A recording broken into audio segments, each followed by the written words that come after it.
everybody. Hi, everyone. From Salt Lake City, Utah. It's Thank God I'm Atheist, the podcast. I'm Frank Feldman. I'm Rachel.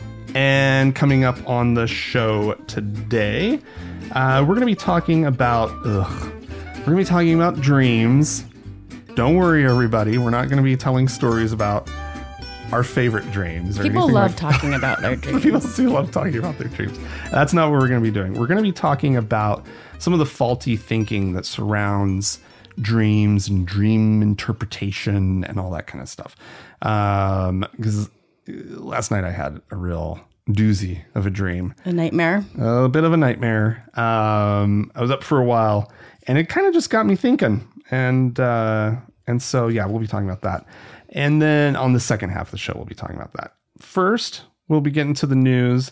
Before we get to that, though, an announcement. In 2 weeks, we're going to be celebrating our 600th episode. Congrats. Yeah. And we're going to celebrate it by doing a live taping of the show on Saturday the 3rd, June 3rd, at 11 a.m. Mountain Time. So that might be a little bit of awkward time for some of you. But if you'd like to join in, send us an email and put in the subject line 600th episode. And we'll put you on the mailing list for all the Zoom information and how to join up and all that kind of stuff. That will be fun. It should be fun. We haven't done any kind of online meetup in a while. And they're always fun. We plan on doing like a little Q&A afterward. Nice. Actually, we might incorporate the Q&A into the show is kind of what we're thinking at this point. Yeah, so let us know. And to email us, just send it to our regular email address, podcast@thankgodimatheist.com.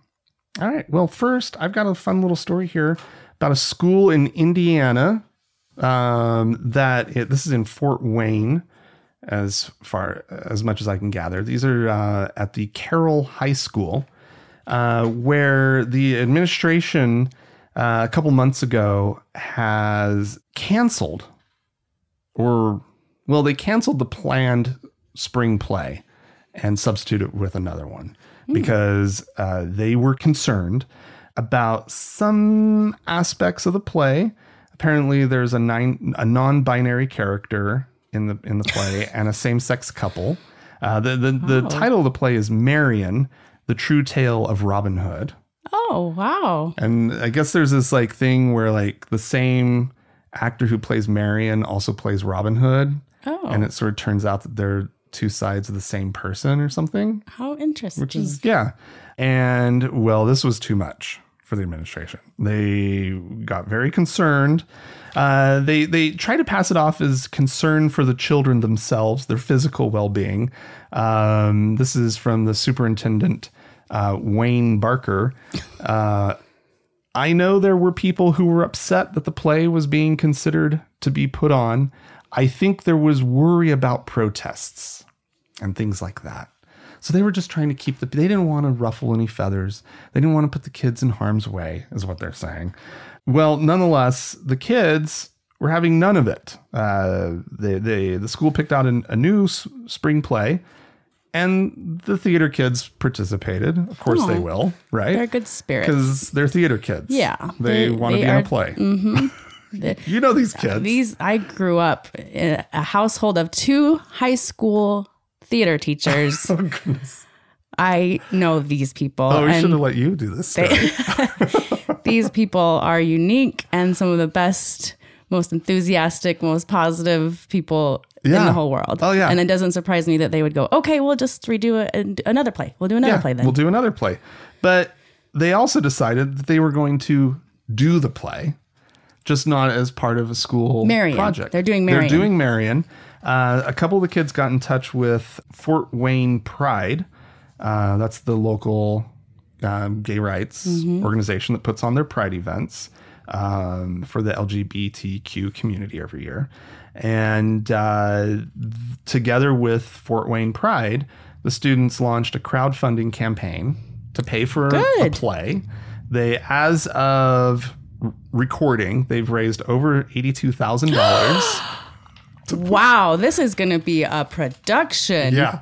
They've brought in a director from New York. Oh my God. This is amazing. A Fort Wayne native who went to New York and is in theater. Oh my God. I love it. I don't know who he is. Get these kids to Broadway. Yeah, no kidding. And so they're putting it on. So this is like one of those stories where it's like, it starts horrible because it has bigoted parents kind of getting their way. Right? Yeah. But then ultimately, like, this is a great story. Yeah. Right. Of kids just being like, well, no, who cares if they shut us down? Yeah. We'll just go elsewhere. And so the same kids who would have been involved are all going over because I mean, the play had been cast already at the school before it got shut down. And so it sounds like they just kind of kept the same kids in the roles. And wonderful. Just are doing the whole and thing. these crotchety parents can't be mad because they got their way too. They got their way. This is a win-win. And yet I still suspect that the parents are pissed. Oh, yeah. No, if the Fort Wayne Pride is smart, this should be an annual event. That's Do awesome. a high school play every year. Yeah. Raise money online for it. And just go for it. I think it's great. I love it. Well, I have a story also about LGBTQ plus issues. Oh, yeah? This is Mr. Ron DeSantis being the piece of work that he is. He's just signed into law in Florida. It will allow medical providers and insurers to deny care based on ethical, moral, or religious beliefs. Oh, great. Yeah. So like if you just don't want freedom for doctors and insurance companies, like fight for the big guys. Yeah. Yeah. This is the bill doesn't even define what a moral or ethical, like what constitutes a moral or ethical belief. So this is just by design, I'm sure. Of course. Yeah. Like they want this as vague as possible. Yeah. And then to avoid any lawsuit of discrimination, right, they can just say, well, I ethically didn't provide this. Because I don't approve of those people. Right. This is some dicey shit. Totally. Like first of all, it's horrible and it's obviously targeted at the queer community. Right. And like people seeking gender affirming. And then I'm sure that that's what spawned all of this. Oh, I'm sure. But like, I thought they'd already handled that. This is like,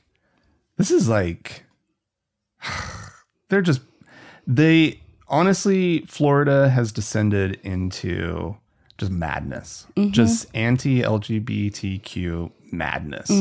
And yeah, it's wild. Like I heard on the radio just the other day, a story of a young teen trans person who is leaving the state, who's fleeing the state. Right. And they had them on the radio on like all things considered or something like that. Just talking about, I'm getting out of here. Because it's a hellhole. Yeah. A teenager who feels like they need to get out. Right. And the fact of the matter is, not everybody can do that. Right. Nor should they have to. Right. You shouldn't have to leave. But even if, not everybody can. Right. And that's really, really, really awful. Yeah. Florida is just a race to the bottom at this point. I didn't think anybody could outdo Texas with this stuff. Yeah. And DeSantis is like... He is, He's like, no, I'm going to be crazier than Trump and just more palatable. Is he? No. But I find Trump...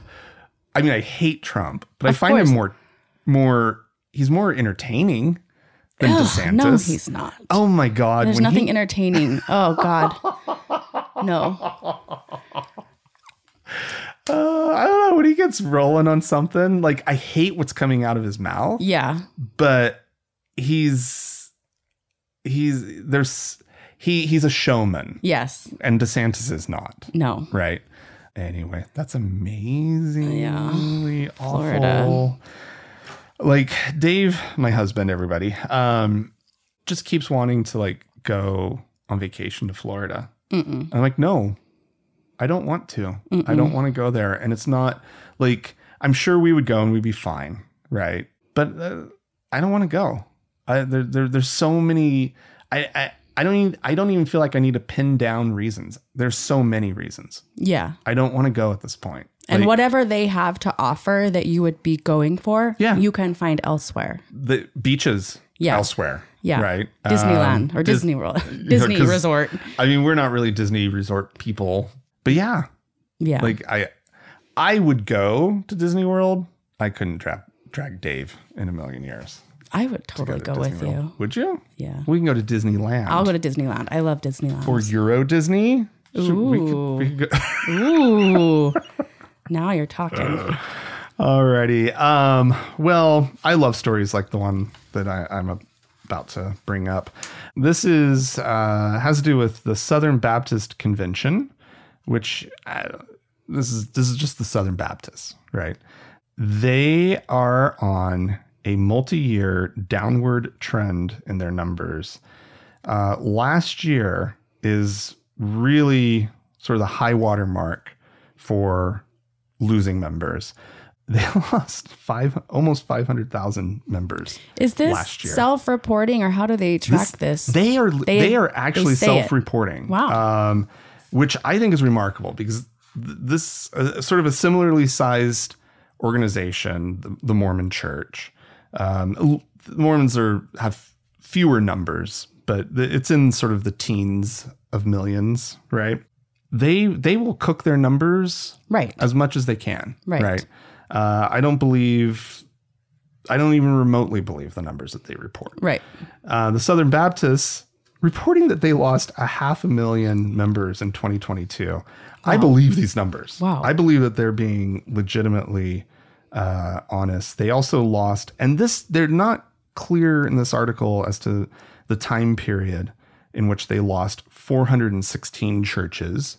But they have reported that they've actually lost. What does that mean, lost? Like congregations closed. They close up shop, and then what happens? They just leave an empty church sitting there? No, they probably sold the church off. I mean, the Southern Baptists are more loosely affiliated than what we grew up with in Mormonism, where everything's owned by the central church. Yeah. There's the congregation just closed and sold off their... It's a tanning salon now. Exactly. Yeah.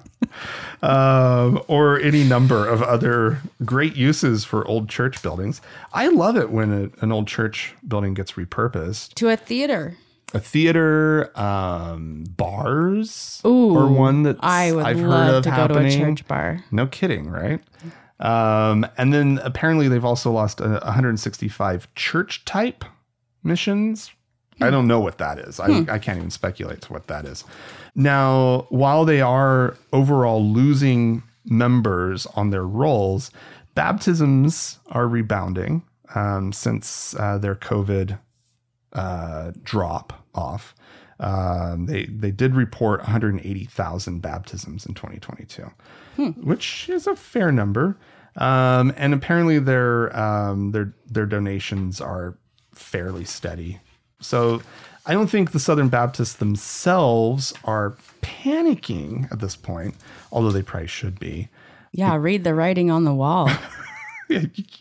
Yeah, well, I mean, so apparently they're attributing a lot of this to just old people dying off. Good. Right. If that's what it takes to get this shitty religion out of here. Old people dying off. There's obviously fewer new people coming in. And they've also been in the article points out that they've been in a constant state of crisis in recent years. They've had a major sex abuse scandal that we've talked about on the show.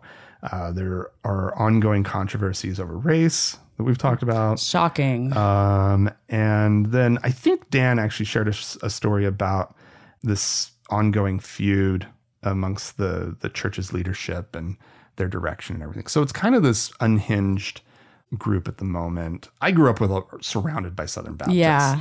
And so for me, it's always interesting. I would have loved, 16-year-old me would have loved to know that the Southern Baptists were about to go down, or at least face controversy. So you can approach them with a smile that way when I could have been know that their demise smug. is Yeah. Nothing better than a smug 16-year-old.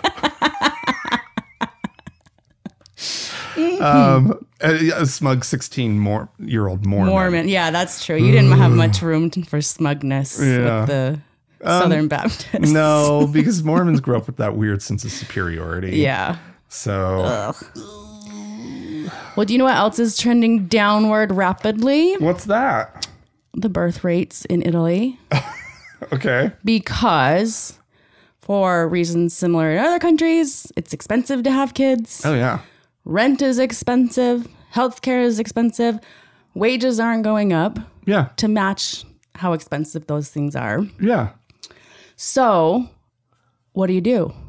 You want a baby, but you can't afford it. You get a dog. Okay. Well, the Pope is not happy about this, and he is warning. Fur babies? He doesn't like fur babies? He was at a thing where he was speaking to people. I don't know if it was a conference or what, but he did convey that he conveyed sympathy for, like, this is expensive, I get it, but don't have dogs. He warned that pets are replacing children in households. The Pope recounted how a woman had opened her bag and asked him to bless her baby, except it was not a baby, but a small dog. I lost my patience, he said. I told her off. There are many children who are hungry, and you bring me a dog, he added, triggering a round of applause from the crowd. Oh, no. This makes me mad for so many reasons. Like, first of all, you can have a dog for hell's sake. Yeah. But also, like, if you're mad about people being hungry, children being hungry all over the world, you are the one fucking dude who has a direct line to the guy that can fix that. Like, supposedly. Quit bitching about it. Yeah, supposedly. I mean, in his mind, he does. Mind. So go fix that. Yeah. And let us have our dogs. Yeah. Well, as somebody, I mean, we both have, like... babies. We both have babies. Admit it. I mean, I'm always uncomfortable with the whole, like, when somebody's like at the vet or daycare, and somebody is like handing me back my dog, and they're like, "Okay, go to daddy," and I'm like, no. I know a lot of people really, like, they connect. They know that it's not like a parent-child relationship, but they connect to those words, right? Yeah, I'm the caregiver. I'm the caregiver. I'm this little thing that can't take care of himself. Oh my God, I know. And I mean, I love my little dog, and you've got a little dog. I do. That he's like a special needs baby, and I will spare no expense, and don't come near him. Yeah, I will. Yeah, I mean, you have spent some money on this dog, right? Because he's got a breathing problem. He's got collapsing trachea and asthma and Norwich Terrier upper airway syndrome, which is a real thing, NTUAS. Google it. There's doctors that specialize in Norwich Terrier upper airway syndrome. Oh my God. But this is the most precious dog. And to me, he's my little love. And fuck the Pope. Yeah, no kidding. And I can't afford kids. Right. So this is what I get. Well, I mean, the Pope's probably like, he obviously can't have kids himself. And he probably there's probably rules at the Vatican about him having a dog. Right? He's just mad. They should probably get him a dog. A little dog. Totally. Like, I think his tune would maybe change if he had like a sweet he has little... to like walk it every morning. Pick up for it, clean up when it throws up. Get up at 2 a.m. when it's sick and just follow it around, cleaning up, throw up. Mm-hmm. I do think that's a good idea. The dog runs off with his little hat, chews on his weird little slipper things. His little slippers. It's like, oh no, Fido. No. Yeah, it's really, I think that it really demonstrates, the Pope saying this, it really demonstrates his real disconnect from the modern from modern life. Of course. Isn't he like the Pope of the people? This guy is more connected and in tune than any pope, probably. Fathom yeah. why a ton, like hundreds of thousands of Italians are choosing to not have. They are making this choice. Oh yeah, because it is and this cost prohibitive. Yeah, it's a nation that really values family as well. It's kind of baked into the culture. I mean, around the world, people value family, but Italian family, like that's part of the brand, right? Yeah, and so like for these younger people to be making these decisions, obviously there's also like people like having careers, right? Yeah. They like having the means to like enjoy their lives, right? And sometimes people in those situations choose not to have kids or not to have very many kids, right? Yeah. Just have one kid. Obviously, he's probably also concerned about, more Catholics being born. Right. Dwindling numbers if people aren't.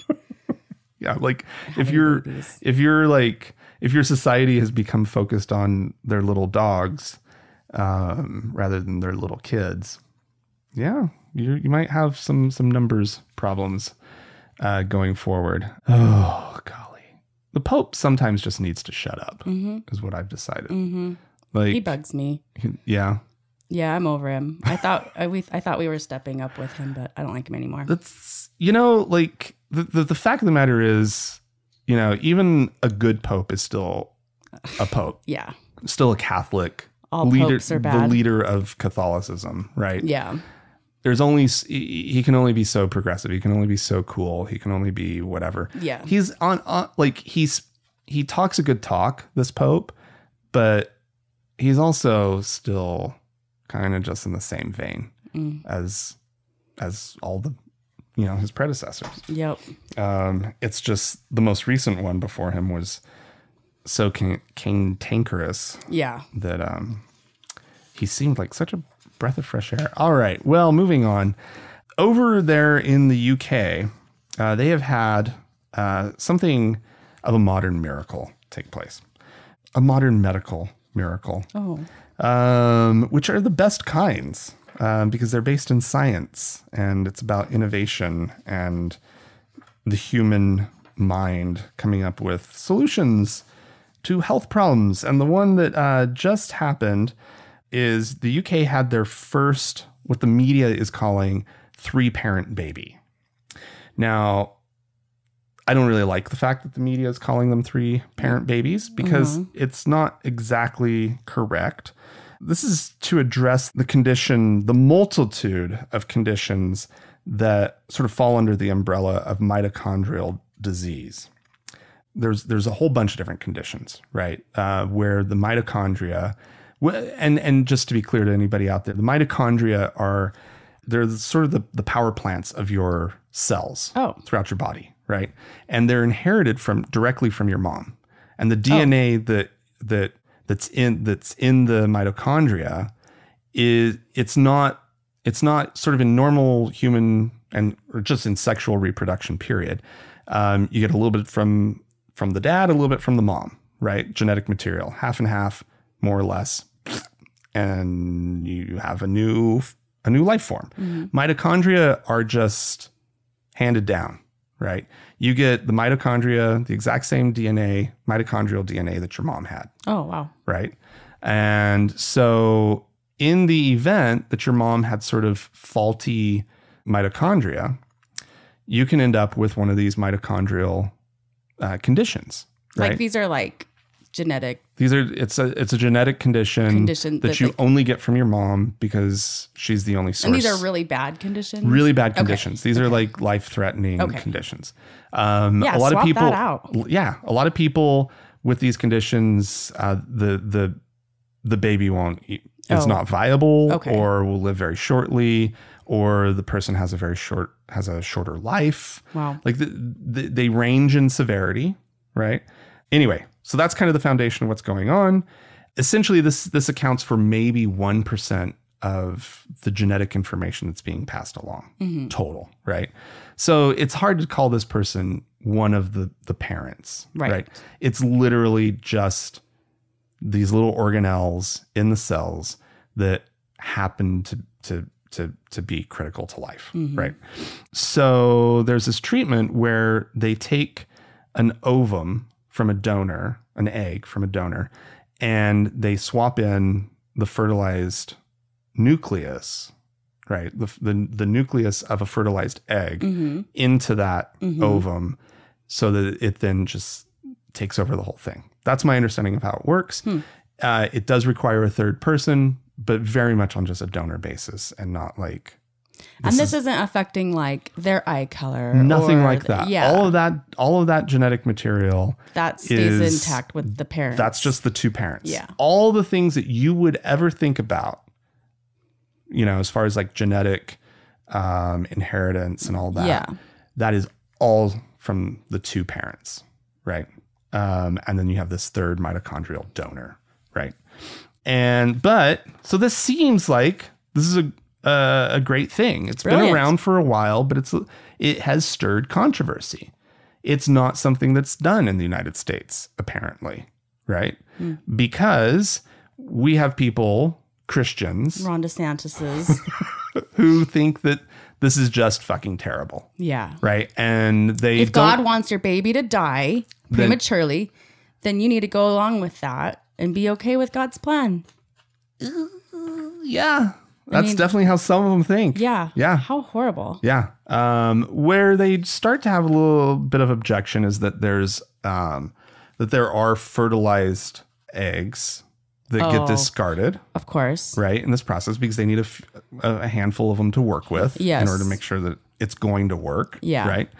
And so that's just no. You're destroying babies. Those are babies. Those are humans. Yeah. Those fertilized eggs are humans.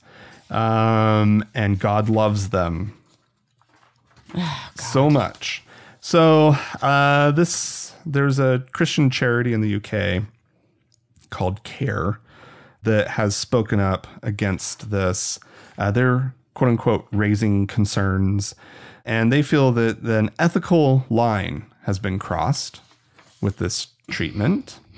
Their first point is evidence suggests that transferring nuclear DNA into a host donor egg cell is unsafe and could impact future generations. Yeah, it's going to impact future generations in that they're not passing down these mitochondrial disease. They're saying that's evidence-based. They're saying it's evidence-based, which of course it's not. It's not. Yeah. Right. Because they wouldn't I trust science and medicine and practitioners of medicine to not just blithely start mixing baby DNA and discarding other ones. Right. No, I mean, there might be a bad actor. Yes, out there, occasionally a whack job. But the general consensus here, which is how science works, is that this is safe and no big deal. Point number 2, the techniques used also lead to the destruction of human embryos, which raises moral questions, right? Yeah, we're talking about that's that. nothing new for them. And then number 3, I love this. There are serious questions about how children will be affected. For example, nobody knows how a child will respond psychologically to the fact that they have 3 parents. You're telling me that my mitochondria came from someone else? There was this generous woman, generous person who donated. I need to find her. I need to find my real mom. My mitochondrial mother. No. You mean I don't have the same mitochondria as the woman who raised me? I feel lied to. These are not concerns. No. And the fourth one, the biotechnology being used, whilst well-intentioned in this instance, also raises the specter of designer babies. Well, yeah. Designer baby is different than weeding out potentially deadly DNA. Yeah. I mean, and if you're getting in there and you're messing around with the human genome, which this is not. Yeah. But if you are getting in there and doing that, there are concerns. I would absolutely Right. Agree that this is not something that should be taken on lightly. Yeah. Right. And that before we start actually doing designer babies, where it's like you're picking eye color and hair color and how smart is this person going to be and blah, blah, blah. That kind of stuff causes a little icky feeling in me. Yeah. Where I'm just like, I don't know that we need to become Gattaca. Yeah, right? exactly. But as far as like, the parent is like, as I think it's a very easy and obvious argument to make that if the baby is not going to be viable, right, this person will not live more than a very short period of time, that this is something that we can weed out. Absolutely. This makes total and complete sense. You would think that people who supposedly love life, who are pro-life and pro having babies, that they wouldn't want a dead baby. Right. Yeah. They hate dead babies. Yeah. They hate dead babies so much that over the issue of not even dead babies, they're destroying this country. Right. Yeah. Right. Where like abortion isn't even dead babies. This is dead babies. Yeah, exactly. This is birthed babies that died. Yeah, that die soon thereafter. Yeah. In some instances. Yeah. Right. No. Let's let the babies die. But make sure the eggs always get brought into life. Well, and honestly, like I'm also amazed and really worried about these people because it doesn't seem like they're willing to read beyond the headline. Like, because this is the headline. This is the three-parent baby. Right. Like, that is what I saw wherever I looked for this story. You're right that is a stupid term because it is like triggering like this response of like, what? Oh my God. 3 parents? Yeah, that's not normal. Yeah. I mean, there's some fertility stuff coming down the line that is going to make Christians' heads absolutely blow up. But what do you mean? Just with like scientific development? Scientific development. Yeah.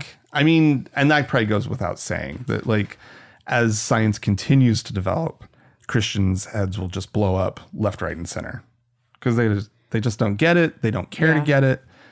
And or this kind of Christian, I guess I should say. I shouldn't so blanketly paint them. Yeah. So there are some scientific-y sort of Christians out there. Christians. Sure, they exist. They exist, I guess. I don't know them. Well, I've got one last story here. Mm-hmm. Can I talk about it with you? Yes, please. So, apparently you guys, you and Dan have previously discussed the pastors with private jets. Oh, yeah. We love this topic. Do you? It's been a little while, but there's been some really good stories about these guys. Like there's one of them that he has like 6 or 7 jets. Jesus.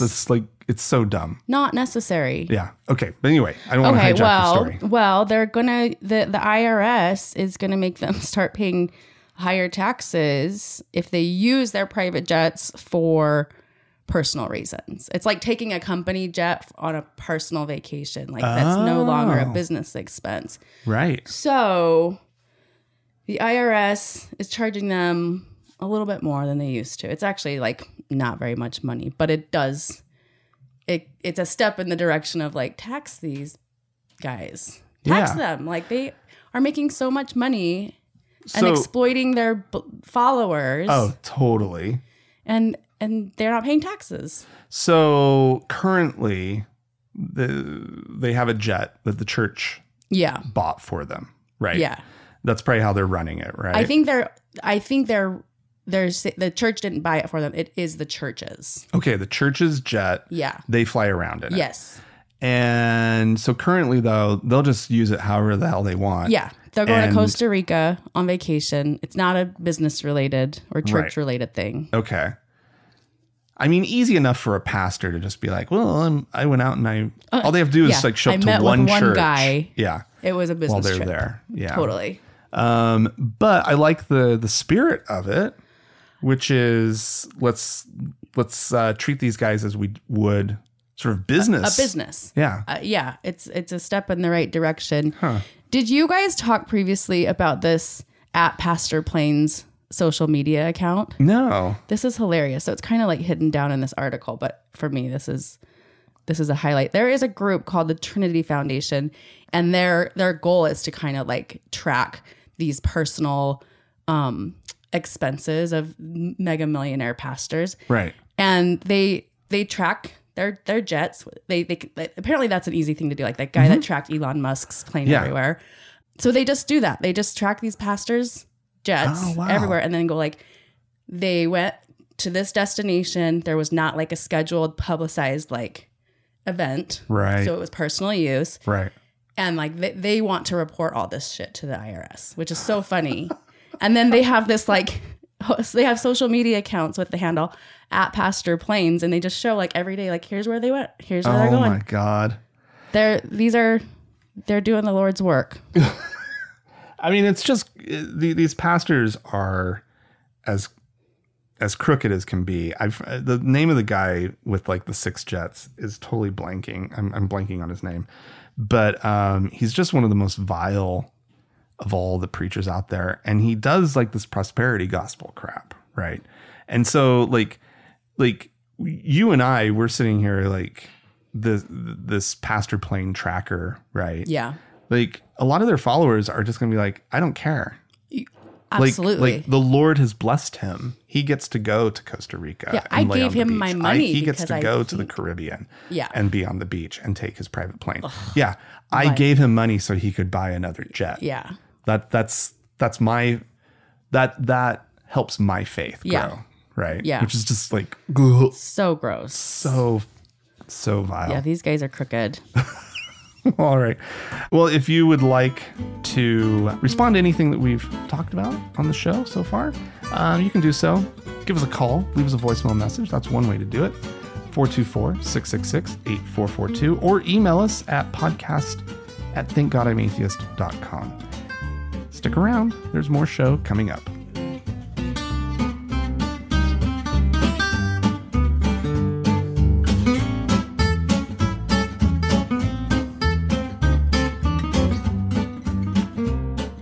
Hey, Rachel. Yeah? Well, now is the time on the show when we like to play a little audio clip of some religious nut job saying something awful from the week. And this is Lance Wallnow. He's a big time Trumpy guy, pastor type. And he's got something to say about Tucker Carlson. So let's just listen in. What is happening here that thrills me is poor Elon Musk, man. I'll tell you what, the hand of God, look at how big God is, folks. This is why our prayers are being answered. See your prayers. Elon Musk buys Twitter. He loses $20 billion, overpays for it. It's hurting his portfolio. Then Tucker gets knocked off of Fox. Why? He said it because he bumped up on the limits one too many times and the Murdochs got rid of him. But now these two have joined forces. My prayer is that Twitter now is going to recover the vitality and the traffic it had before. Elon's not going to lose money because God put it on him to buy it. And this is all a sign that truth is coming back, Gene, into our country, and that if we will hold to the truth and be courageous, we will see the populist uprising of a faith community, bringing awakening to America and restoring this destroyed civic structure. I think Tucker, I said it all along, and the New York Times quoted me on it this week. Tucker is a secular prophet. He's someone in the community of journalism that God is speaking through. Tucker Carlson is a prophet. He's a prophet. Does this guy not know that Tucker Carlson doesn't even believe what he says? Oh, he doesn't care. He doesn't care. There are messages showing that he says things he doesn't believe. But that's surprisingly a common way for God to work, right? Because they love Trump, even though Trump is like always this horrible, rapist of a human being, right?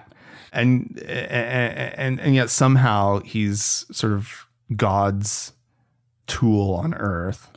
And Tucker Carlson is now I don't even know what a secular prophet is. I kind of get what he means, but like I've never heard of this concept before. What does he mean? I think he just means that like he's not a religious figure. Right. Right. And he's so he's not outside of religion. He's a prophet outside of religion. He's saying God's words while not being religious or a believer. Seriously, whatever works for this brand of Christianity at this point, they'll just grab onto. Yeah. These Christian nationalists, the MAGA types, they will just grab onto any interpretation of reality that benefits them. Yeah. And so now Tucker Carlson is a quote unquote secular prophet. Well, that's lovely. That's good. Good for Tucker Carlson. He's stepping up. And what he was referencing there, and I should probably mention that, I guess Tucker Carlson's going to be doing like a show on Twitter. Oh, right. That's what that was. Yeah. Yeah. I probably should have put that in He's going to revive Twitter. Yeah. I mean, it's not a bad idea from like a business perspective. Like if they're trying to bring people eyes into Twitter, Tucker Carlson has a following, right? The people that left Twitter aren't the ones that are watching Tucker Carlson. Well, the people who watch Tucker Carlson, most of them probably can't figure out how to get Twitter to work. They'll be asking their grandkids, how do I download a tweet? How do you get the Tucker Carlson on my phone? I heard he's on my phone now. How do you get him on my phone? Yeah. So typically at this point in the show, everyone, let's just acknowledge the fact that we have a guest host. I should have done that at the beginning of the show. Thank you, Rachel. You're welcome. Thanks for being here. Dan he's at a memorial service up in Canada. Yeah, it's he's got family up in Canada. So he's up attending to that. He and Andrea are up there. So thank you so much for sitting in. Of course. And helping out. It's always fun to have you on the show. Yeah. This is typically the point in the show where we would do emails and thank new patrons. It's usually just easiest and best. Save all that for when both Dan and I are on the show. So that's what we're going to do this week as well. So when Dan comes back, we'll get to your emails and we'll get also to any new supporters of the show. Good. But if you would like to join in and support the show in the meantime, you can do so. Go to our website, thankgodimatheist.com, and click on the support tab. And there's some options there. Let's just roll right into our topic for the second half of the show, which is dreams. Dreams. Okay. Ooh. Without going into detail about this dream that I had last night, it was the kind of creepy dream that had me up for probably about 90 minutes. Oh. It was about 4:00 when I woke up going, ugh, God, that sucked. And then, it was probably about an hour and a half. But the devil showed up in this dream and it was like a chase dream. Ew. And, it was pretty awful. The line that I remember was, I can't even remember. I wrote it down because I was like, that was really, really, really wretched. It was like, I hope you die today is what was being scrawled. You know how words don't really work well, like written words don't really show up in dreams very well. So it was pointed out to me a while back and I've sort of paid attention to it. Interesting. Since I don't remember all my dreams, but I remember a lot of dreams. And words just they're not permanent. They just disappear from the page, right? And so there was this scrawly text that was just like, I hope you die tonight. God. Right? And I was just like, ugh. I just woke up feeling really gross. And anyway, in those 90 minutes, I started thinking, well, actually, like people put a lot of importance onto dreams. Yes. Right. And how glad am I that I try to be a rational human being and I try to use reason and I don't believe in the supernatural. Right. And so I can take a dream like that and just be unsettled by it because it was unsettling. Right. Because in the dream, it's terrifying. Yeah. Right. And you wake up with that emotion, and it kind of takes a minute for it to pass. Yeah. And it got me thinking, though, because there is such a strong impulse that I think we have generally as human beings to try to find meaning. Yes. Right. And it's ultimately, it's just how our brains are made. Our brains are looking for patterns. They're looking for story and narrative. And so when we have these dreams and you wake up from it, or any dream, like you could just have a bizarre dream where there was just like weird images, and you're left the next day going, well, like, what does it mean when all my teeth fall out? Right. In my dream. And you get online and you look around and it's like, oh, it means I'm just nervous about something. It's pretty common, actually. Yeah. Right. But at the same time, like, they could have told me that it means that I'm like, thinking a lot about like whatever, right? It's like tarot card reading, right? Or palm reading or fortune telling. Like the answers about the dreams and what different things mean. It just seems so. Here's what I found. Thanks, Siri. Seems so sort of just generalized and speaking to such typical human anxieties and concerns that who knows if there's any actual real meaning behind any of this interpretation, right? So I don't know, like, what do you think about all of this? Like, as far as like, well, you kind of brought up earlier before the show this dream, and like the perspective of if you're a believer, if you believe in Satan, and then you have a dream like that. Where he's chasing you and saying, like, I'm going to kill you today or whatever. Yeah. Or you're going to die. Right. Like, you got to read into that. If you believe in Satan, you know. Yeah. How terrifying. Yeah. No, I know. Right. Like, like if I was one of these, if I was a Lance Wallnow type. Yeah. Right? Like if I had my little Twitter my little YouTube following. Right. And I put out videos or have my little podcast or whatnot. I do have my little podcast, but it's a different podcast.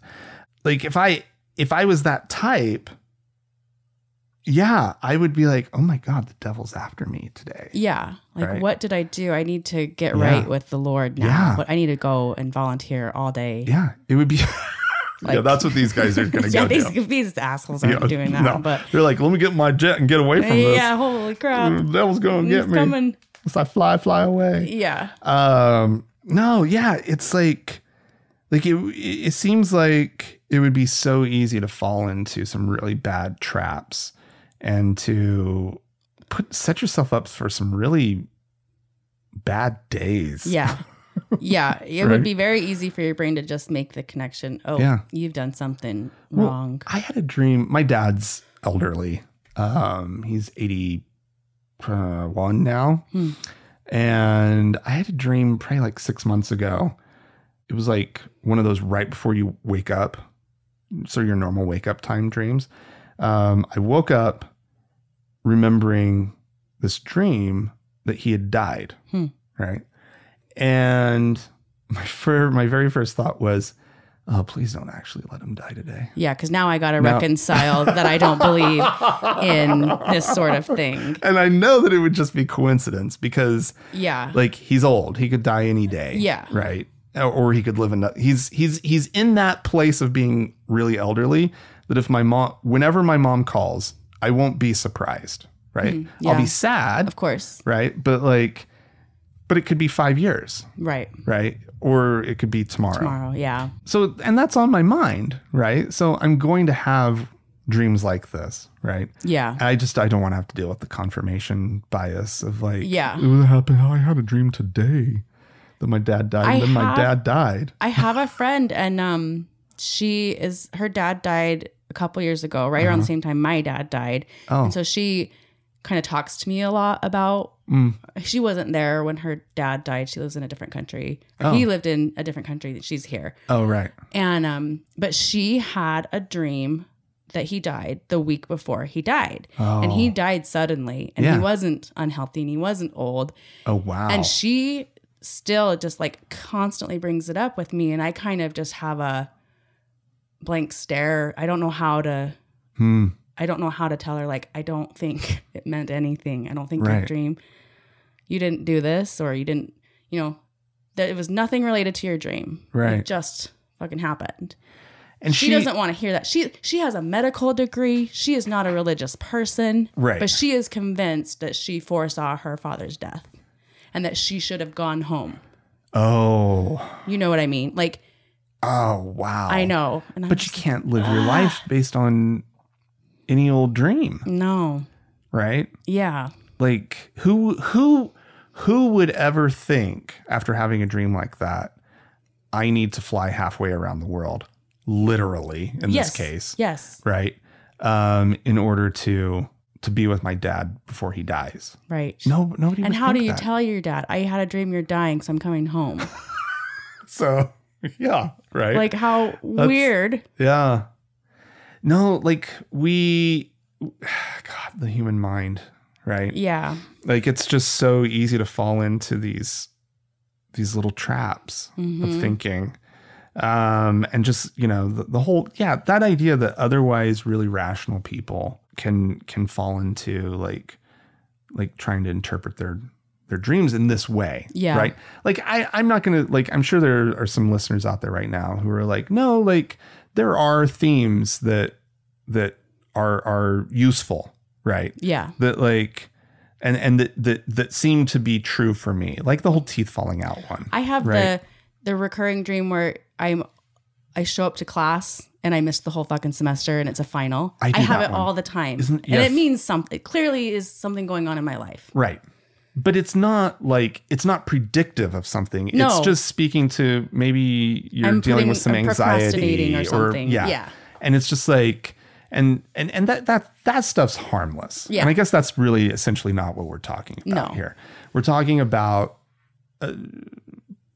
assigning meaning to future events. Yeah. Right. Like, that our brains or our dreaming brain can predict the future somehow. Yeah. It would be a mind fuck. One that I know that I could deal with, but one that I would 100%, if I had a dream in the morning, if I woke up with the dream that my dad had died and then I get a call and my dad died, I wouldn't tell anyone. I would maybe tell Dave. I'd maybe tell you. Yeah. That oh my God, it was kind of freaky, right? But like, I wouldn't want that out there. I wouldn't want it to get to my mom. Oh. Right. Sheesh. Because she would be like, oh my God, he's still a believer. Yeah. Oh, how sad. The Lord is speaking through him. Yeah. And yet he doesn't acknowledge it. It's so sad. Right. And it's like, no, I don't know. Yeah. But anyway. So I had a dream once. Mm-hmm. I don't remember a lot of my dreams, but I had a dream once about Dwayne "The Rock" Johnson. And I never cared about him. I never watched a single movie he was in. But I'm telling you, this dream was like 20 years ago. And I have ever since been like madly in love with him. It changed the course of my life, I feel like. What kind of dream was this? It was a very sexy Dwayne "The Rock" Johnson dream. But I am so in love with him now from one dream 20 years ago. So dreams are very powerful. No, but that's the thing. They are powerful. Yeah. I'm not kidding you. I am in love with him. Really? Yes. Wow. I mean, I sort of knew this. I didn't know it was from a dream. Isn't that silly? That's wild. I know. Like, dreams have so much power to control our stupid brains. Well, I mean, if it was a really vivid dream. It was wonderful. Yeah. Yeah. Yeah. So we'll leave it at that. Yeah. Okay. Well, that's quite the story. Yeah. Thank you for sharing that. You're welcome. Yeah. Like, I don't know. Like, I don't know that I've ever had a dream quite like that. I feel like for me, I definitely identify with the whole college exam. Yeah. Finals. It's like I'm running around looking for that class. The classroom. That I signed up for and I never went to a single class. Yeah.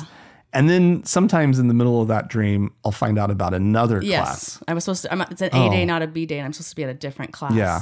And it's like, oh my God. That one's really, I know. They're so annoying. But apparently that one, I've heard that one is almost universal for people who went to college. Oh, really? Yeah. We're just all traumatized. Yeah. Like, because I mean, like, there's something about like finals and the stress and studying, and it's just like just plants itself. But like, into your you psyche. are not the type of person. I am not the type of person that would ever not show up to a class. Correct. But And I've yet had that dream keeps so happening. many times Right. that I'm fairly convinced that there was a class that I didn't show up for. You Even in somehow- real life. Like, Did you I'm like, fail? was there what class did I just not go to? There must be one. I mean, I was a pretty good student, pretty good college student. I bet. There were occasionally classes where I was like, I just can't go to that today. Yeah, sure. Right. But I don't think I You never didn't just like accidentally flaked not out. go. Right. Like, I didn't do as well as I could have. Sure. Because I just hated whatever. History of jazz. Oh no, I never took that one. I would have loved that. No, I think mine was, and it's actually a class that I would probably love now, but it was anthropology. Oh, yeah. It was actually probably a class that I would love now. Yeah. Anthropology, like 101 or whatever. A great class. And at the time, I sat there. I think it was a bad connection with the professor. It's like, I was like a freshman or something. And I just remember just being like, I hate this class. Mm-hmm. I hate this so much, which is terrible. Well, I was just like, morphologically modern humans versus Anthropocene or whatever. Jesus. And I was just like, I can't. There's so... some better subject matter in an anthropology Yeah, class. this was like really like, yeah, anyway. All right, well, that's the show today. I think that was good. It was great. Yeah, that was fun. Thanks Best again. show ever. Sorry, Dan. Top 10 for sure. At least. But yeah, thank you so much for filling in. We really do appreciate it. You're welcome. And just a reminder, if you do want to join in on our 600th episode live recording, email us at podcast@thankgodimatheist.com and just put in the subject line 600th episode. You can also email us at that email address if you just have something you want to say to us, a question, a comment about the show, continuation of any of our discussions. We love hearing from you. Also, you can leave us a voicemail if you want to talk about anything on the show. The telephone number is 424-666-8442.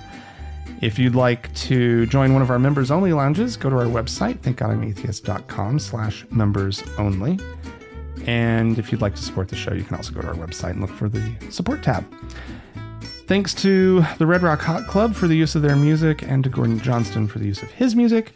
And as always, a big thank you to all of you for tuning in. We sure do appreciate it.